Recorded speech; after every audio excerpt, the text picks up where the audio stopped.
एक आदमी ने एक बहुत ही खूबसूरत लड़की से शादी की। शादी के बाद दोनों की जिंदगी बहुत प्यार से गुजर रही थी। वह उसे बहुत चाहता था और उसकी खूबसूरती की तारीफ हमेशा किया करता था। लेकिन कुछ महीनों के बाद लड़की को चर्म रोग हो गया और धीरे धीरे उसकी खूबसूरती जाने लगी। खुद को इस तरह देख उसके मन में डर सताने लगा कि यदि वह बदसूरत हो गई तो उसका पति उससे नफरत करने लगेगा और वह उसकी नफरत बर्दाश्त नहीं कर पाएगी।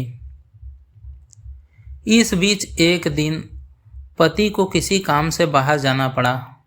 जब वह काम खत्म करके घर वापस लौट रहा था तो उसका एक्सीडेंट हो गया। एक्सीडेंट में उसने अपनी दोनों आंखें खो दी। लेकिन इसके बावजूद भी उन दोनों की जिंदगी सामान्य तरीके से आगे बढ़ती रही। समय गुजरता रहा और अपने चर्म रोग के कारण लड़की ने अपनी खूबसूरती पूरी तरीके से गंवा दी। वह बदसूरत हो गई, लेकिन अंधे पति को इस बारे में कुछ भी नहीं पता था। इसलिए इसका उनके खुशहाल विवाहित जीवन पर कोई प्रभाव नहीं पड़ा।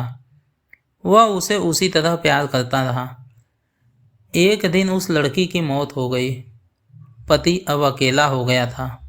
वह बहुत दुखी था। वह उस शहर को छोड़कर जाना चाहता था। उसने अंतिम संस्कार की सारी क्रियाविधि पूर्ण की और शहर छोड़कर जाने लगा। तभी एक आदमी पीछे से उसे पुकारता है और पास आकर कहता है, अब तुम बिना सहारे के अकेले कैसे चल पाओगे? इतने साल तो तुम्हारी पत्नी तुम्हारी मदद किया करती थी। पति ने जवाब दिया, दोस्त, मैं अंधा नहीं हूँ। मैं बस अंधा होने का नाटक कर रहा था, क्योंकि यदि मेरी पत्नी को पता चल जाता कि मैं उसकी बदसूरती देख सकता हूँ तो यह उसे उसके रोग से ज़्यादा दर्द देता। इसलिए मैंने इतने साल अंधे होने का दिखावा किया।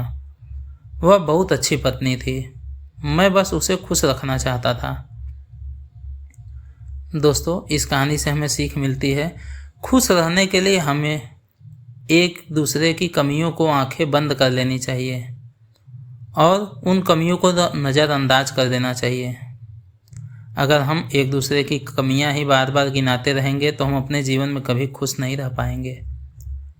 इसलिए खुश रहने के लिए अपने परिवार को समय दीजिए, अपने परिवार के साथ समय बिताइए।